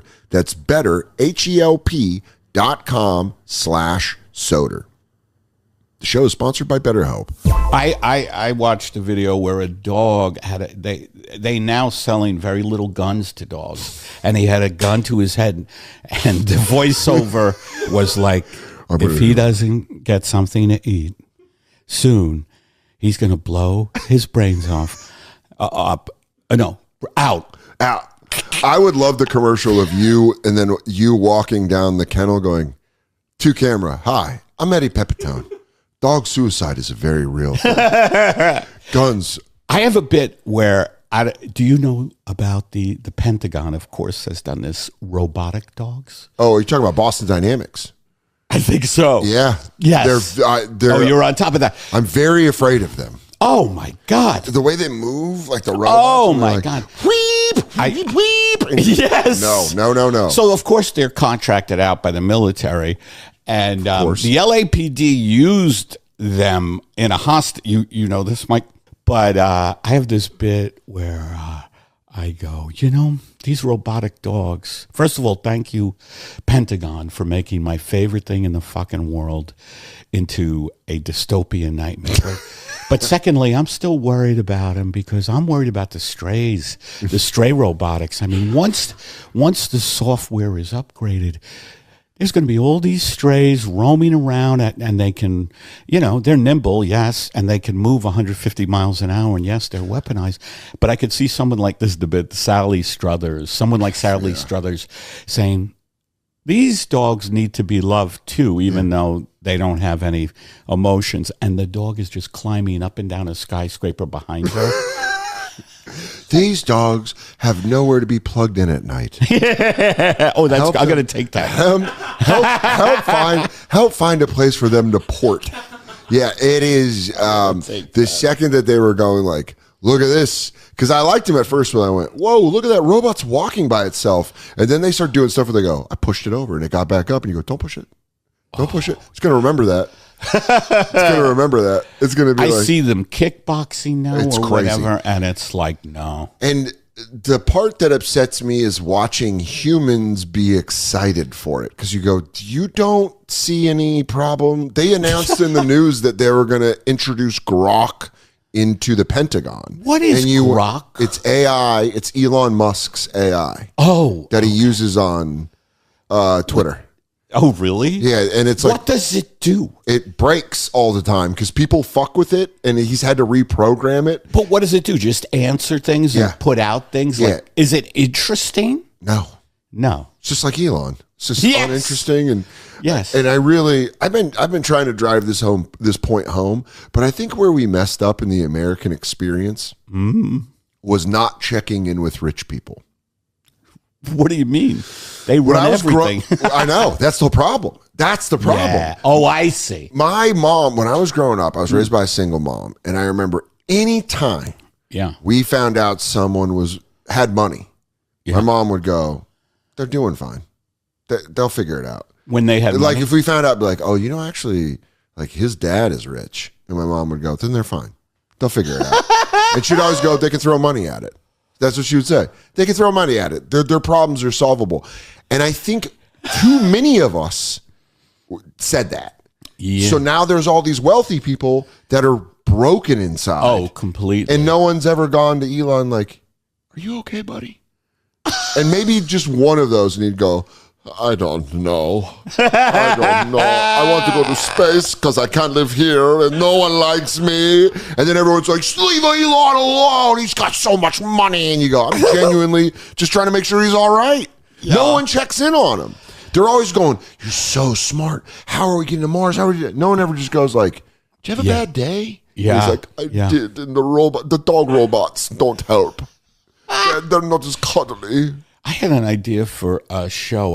I think I'm going to call it the Billionaire rehabilitation center. Yes. And it just focuses around a rehab for billionaires where they try to make them empathetic. My friend did rehab. I've had a bunch of friends in rehab, and one of the things they do is sometimes they'll take you out to a field and pet a horse so that you can. I'm serious. Dan St. Germain had a fantastic bit about this. Oh, did he? Yeah, he's like, he goes, that's how you know. He's like, damn, I fucked up. If you're in a field, just petting if you're just in a field petting a horse, but that's what we would need is like just a billionaire to sit there with like a cleaning lady, and she's like, I have kids, and he's like, wow, and your kids, and you're like, I love them, like rehab them into being humans again. Yeah, because they're fortified by yes men. Yes, they're fortified by people, but they want that and they build that, and they can't deal. With you see, Elon must have got slapped into reality a little with the Doge shit because there was so much pushback on that shit. But I feel like guys like that, when they get pushback like that, they double down. That's true, because that's always been their way out of it.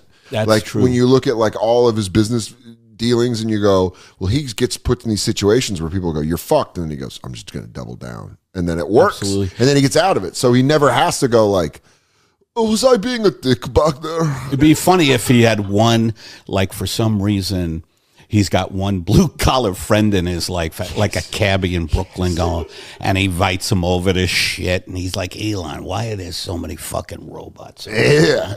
Why don't you get a real woman to blow you? He goes, Dominic, Dominic. He goes, I would love to help you, but you're asking too many difficult questions. I don't know.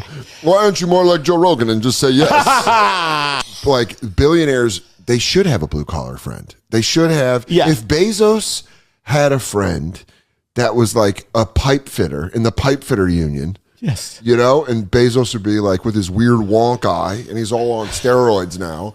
And he'd be like, hey, my warehouse employees are mad because they're going to try to unionize. And one guy goes, I love unions. Yes, exactly. He goes, Jeffrey, what you don't understand is this house was bought by me. Exactly. I pay my membership fees. I got fucking friends. We go down, we hang out. Yeah. And Bezos ignores it and goes, here, look, I got a new fucking thing. It's the size of an insect, and it surveils everything in 300,000 miles. Isn't that cool, Dominic? And he goes, you're creeping me the fuck out. No, it's not cool, you fucking idiot. He smacks him. Get the fuck out. That's what they need. They need they need a friend that doesn't want things from them. Because you've been in this business a long time, and I've been in it over 20 years, and you see people change because they get famous. Yeah. I saw this in an interview one time. I forgot who said it. I think it was Kendrick Lamar. It was like, the difference, fame is you don't change. It's the people around you change. Interesting. And they go like, well, you got a lot of stuff now. Can I have some of that stuff? Yes. And then they go, if I say yes, he gives me more stuff. Yes.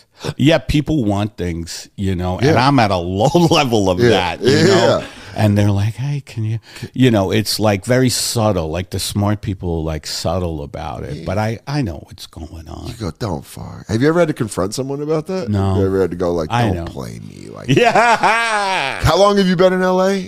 Oh, God, dude. 23 years. Okay, so you've watched it go like, every trick in the LA book. Oh, yeah. You've seen it's brutal, LA. Have you seen people? This is the LA thing. That's why I could Are you from here? No, I grew up in Colorado. But you did? Yeah, but I started stand up in Tucson for 2 years, and then I moved here. So I've been here for over 20 years. Oh, you've been here for over 20 years. Yeah. I never liked LA because the ability of people who at first treat you like, I don't know who this guy is. This guy doesn't have anything for me. Yeah. And then they find out you have something, and you watch them go like, there he is. Yeah. There's my guy. I have sat at a party, like kind of a high-level party of celebs. Just so painful. Celebs around a table, and I'm there, and I'm not. Yeah. I don't rate to be in that, and you're just like, fuck. Yeah. Watching them move. LA was the first place I ever had I saw someone look through me. Where I was like, oh, they're not talking to me right now. They're like, oh, that's crazy. That's crazy. And then they'd see someone and they go, it's great seeing you. And then you're like, yeah. I remember the first time that happened to me, I was like angry. I was like, what a fucking shitty dude. I'm still angry. Yeah. Why am I there 23 years? I don't know. Do you like living there? Partly, but not anymore. I'll tell you, it's, speaking of the eco side that we're going through, I mean, last January, not this January, but last January, I was getting evacuation notices. I had my cat, both of them senior, a cat and my dog, Charlotte, my wife, and we're like ready to evacuate. At some point, I don't know, you remember the LA fire? Yeah. At some point, you thought, oh, we're going to die in a fire. I mean, the way that it happened, too, from us watching it from the East Coast was like, it all got lit up fast. Like, really fast. I remember Tim Dillon posted something where he was showing the fire come up to his balcony, and you're like, oh, shit. Jesus Christ. Dillon is hilarious because he was also in Austin when they had that freeze out. I think he he's had a super just villain. moved there. He goes, here's what's going to happen. I'm going to shut down your grid, and there's nothing you can do. I love it. They go in, they go, Tim, you're the perfect man to shut down Los Angeles. Set a fire. I'll fan the flames. But I remember texting him and being like, dude, get out of here. And he was like, dude, it happened so fast. He got out of there. He was in Palm Springs when I found out. He got out. I never left? No, because I am. Was the fires close to you? No, at some point, it was somewhat close. Like someone told me, it's good to be poor in LA because you're not in the hills where the fires and the floods get you. You're in the grid with all the valet people. Yeah, that is funny. Where they go, well, no one's picking up these cars, and then all these poor people are driving like Mercedes Benz and fucking. And Audis being like, everyone died in the fire. Yeah. I always think about, because they talk about the tech billionaires, Elon and Zuckerberg. I don't know if it's true, but they're building compounds in New Zealand for the end of the world. But Did you see Mountain Head? It was kind of based on that. Did you see that? No. Oh, I guess I'm better informed. I guess I'll lead the conversation. No, it was and it kind of sucked. It was a little disappointing, but Carell was in it. Where the 4 tech guys go away. I remember that. It was all about that shit. Yeah. I forget who wrote it, some big guy, but it kind of sucked. Yeah, but the premise itself is interesting because you go, well, what happens, right? Hypothetically, let's play this out. The world ends. You get to your compound. You're going to need security, but then what stops the security from going, well, I got the gun and I know how to fight, and you're just a fucking nerd that knew how to program computers. Yeah, there's a fucking guy, Douglas Rushoff, who writes about these billionaires, and he's an economist, and he's he can't believe they took him to one of their conferences, and he thought they were going to ask him about questions about how do we help the society, but no, they just wanted to know, how do we survive? Do we have the people with shock collars who are our security? Holy shit. They really are taking it to the level of who will have access to our food supply? I just showed my poor brain, my dumb brain, by going security will turn on you, and they're like, we have electric dog collars. They're not going to do anything. They're going to obey us if they want to eat and live. Yeah. But then my thing is to just fucking kill me. Because I'm not going to live in a fucking post-apocalyptic society where there's 6 guys in New Zealand living perfectly fine than everyone else. It's Mad Max. I was thinking that in a post-apocalyptic society, I did a one-man show about this. You're still trying to get to an audition. You got to suck someone off for gas. You finally get to the audition, and it's just it's for a cereal. And it's a commercial, and it's just a voice in the darkness going, okay, Eddie, it's just down between you and a charred corpse for this role. So all we got left is this guy that died in the initial blast and you. So show us what you got. Are you ready? Great. We're going to go in a different direction, Eddie. Yeah. It really, man, it gets to the point where you're like, are they trying to make it an apocalypse? Because what you said about that author that writes about billionaires, you think they go, you got to read him. They go, what? Rush off. But they go like, what kind Look him up. What kind of philanthropy? Order 3 books. We'll stop the podcast. We'll read these books and then we'll come back. Douglas Rushkoff.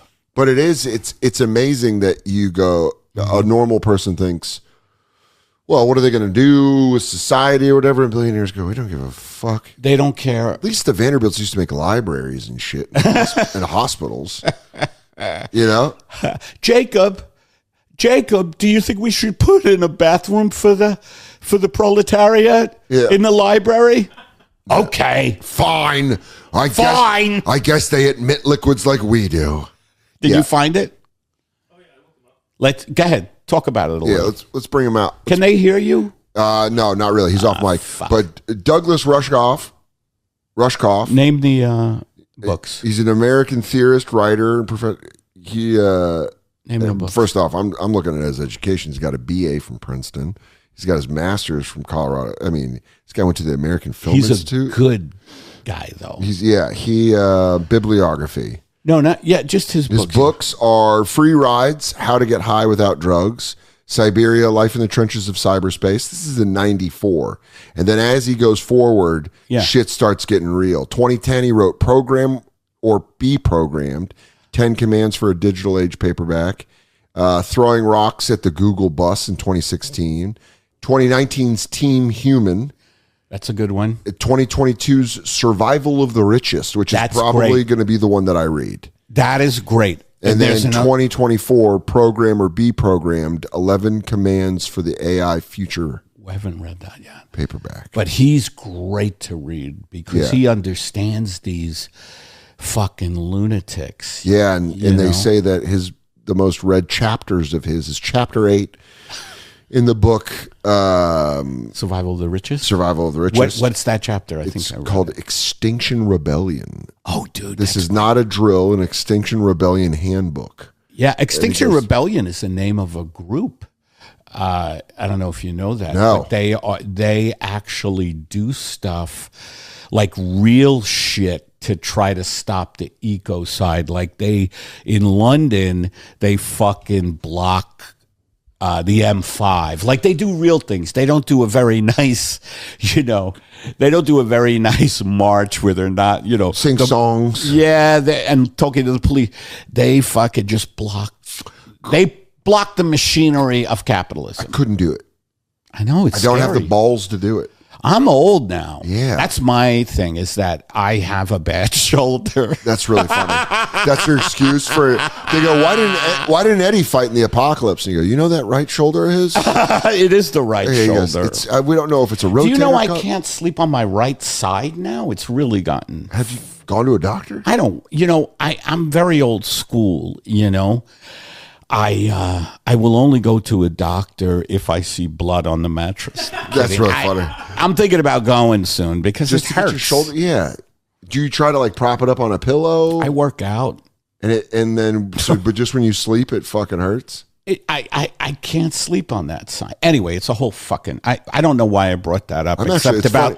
You know what's funny is I'm as inquisitive about this that I am about the apocalypse. So I go, no. When you get older, dude, it's like you start talking about shit. Really? Yeah. So, it was a clot? Yeah.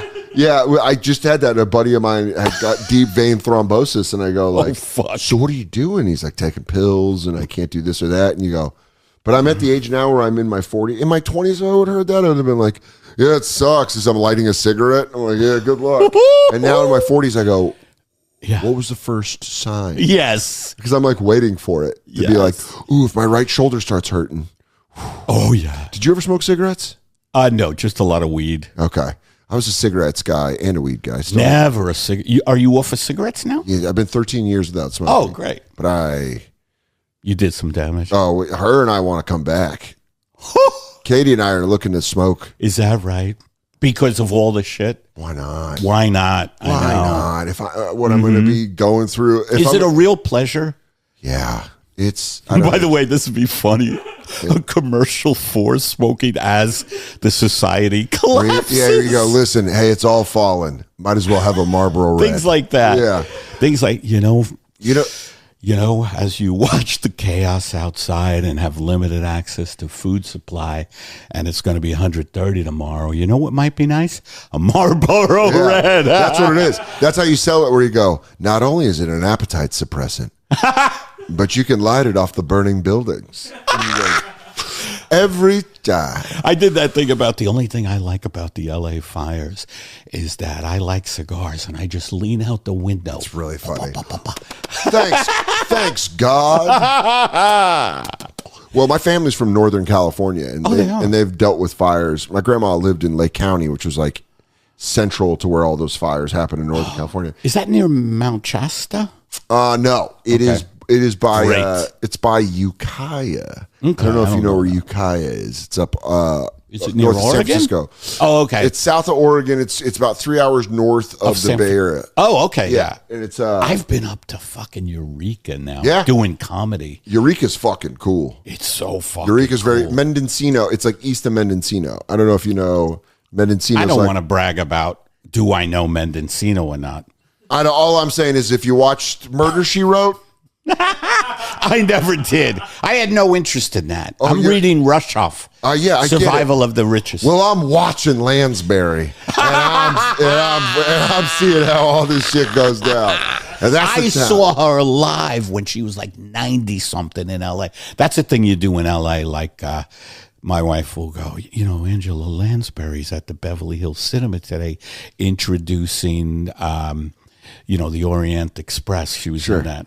And so we go, and she's there, hey, yes, it's great. Yeah, I mean, she's Jessica Fletcher. She's one of the greatest actresses of our time. She was great. Bedknobs and Broomsticks. I mean, the lady's been in everything. Bedknobs and Broomsticks. She's the best. But when you go, I remember in Northern California, they'd always have the fires or whatever, and people in LA would be like, sucks you having those fires. And then you're like, fuck you guys. So there was a little bit There's of a real North hates South. I'll tell you what, I think North hates South more than South hates North. I agree. California. I agree. LA, they're like, we're having the time of our lives. In New York, and then they're in hoodies in the fog up north going, shut the fuck up. Yeah, but assholes. I think the North is cooler. Yes, I agree. I love Northern California. Yeah. If I were to live anywhere other than New York, it would probably be Northern California. Northern California is very cool. I just performed up there. I love it. I love San Francisco. Yep, me too. My dad's from Oakland. He's from the East Bay. I love the East Bay. It's unlivable as far as rent now because of these techies. Well, it's starting to come back because the techies moved to Austin. They left. Oh, good. And so Austin now there's is such a shithole. Yeah. Now. So now they're starting to. Now what's happening is San Francisco is becoming affordable. San Francisco's like. I mean that is like. I'm a you tourist. Still have to have a lot of money. Yeah. I mean, that's like, it's not anywhere. It's not what it should be. Right. As someone that lived there when I was a kid, I spent a lot of time there as a kid. It was like. How long were you there for? My dad lived in Marin with my grandma for Marin is so. I just performed at the Throckmorton. My dad. That's awesome. Worked at the liquor store down the street from the Throckmorton in Mill Valley. Mill Valley. Yeah. And I was there. I got there at night and not a fucking soul on the street. Isn't that crazy? It's spooky. Like, where is everybody? Up in the hills. Yeah, they're hill people, but you don't know that.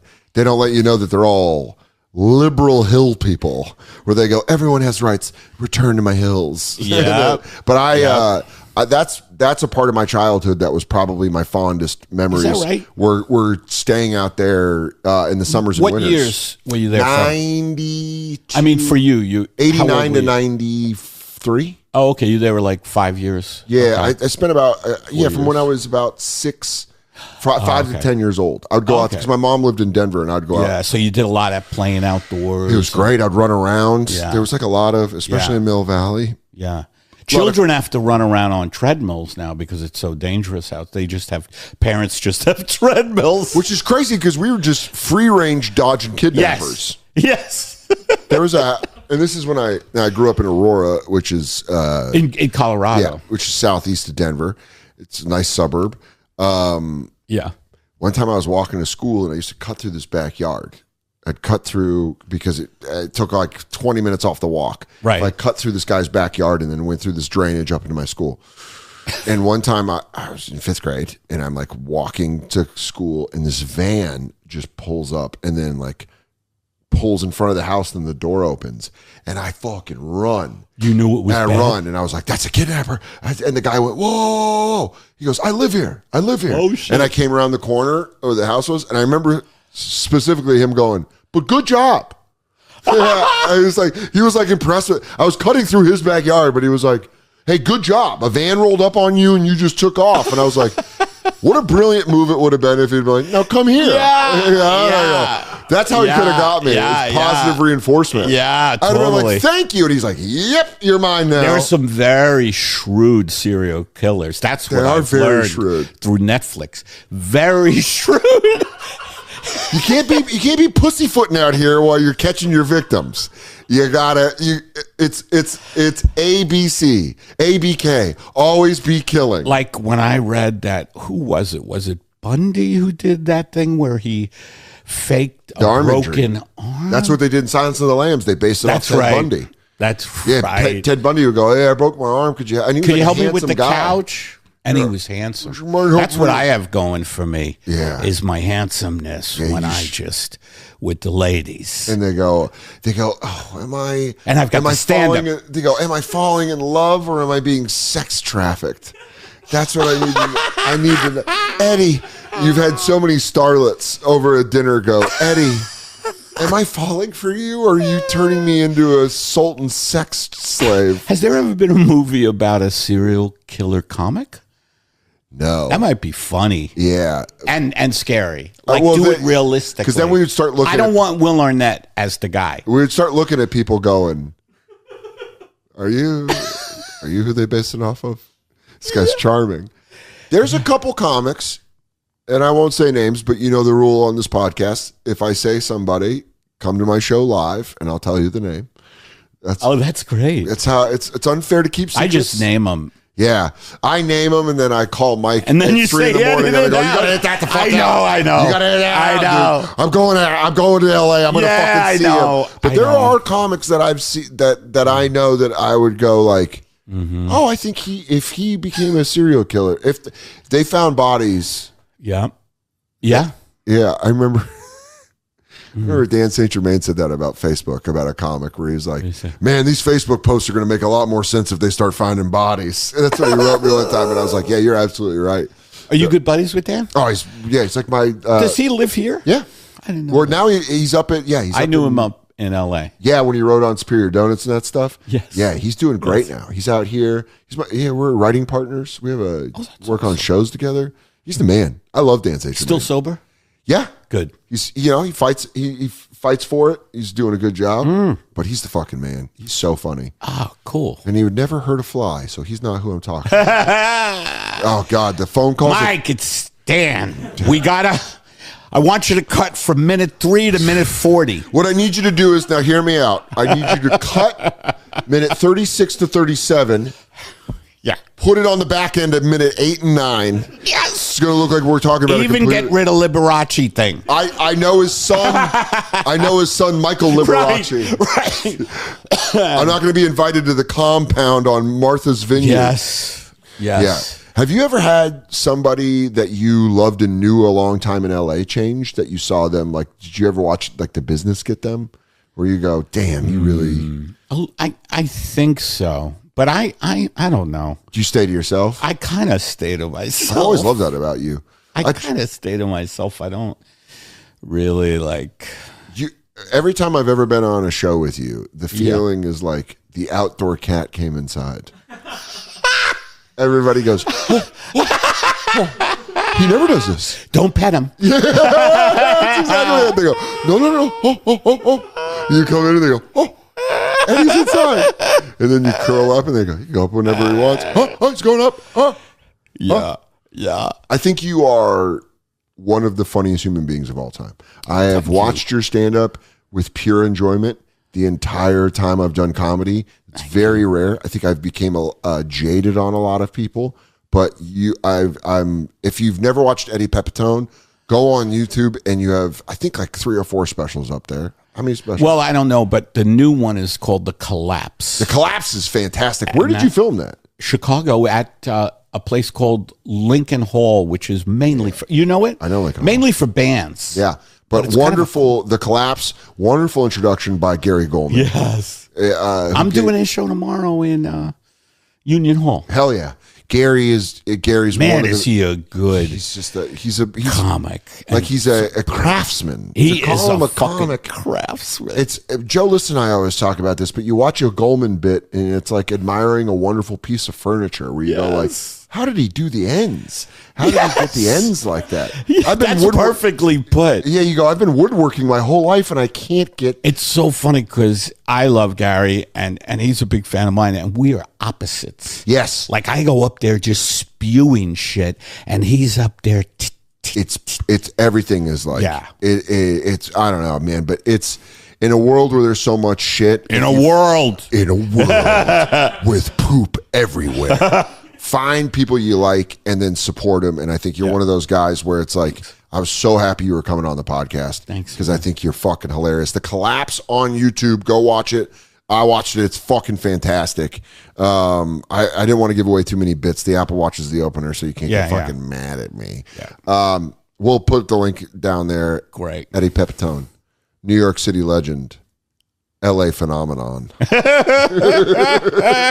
to go big. It's Colorado pariah. This son of a bitch better never come to the 5280. He comes a mile high, we scalp him. Yeah, thanks so much. Thanks, dude. man.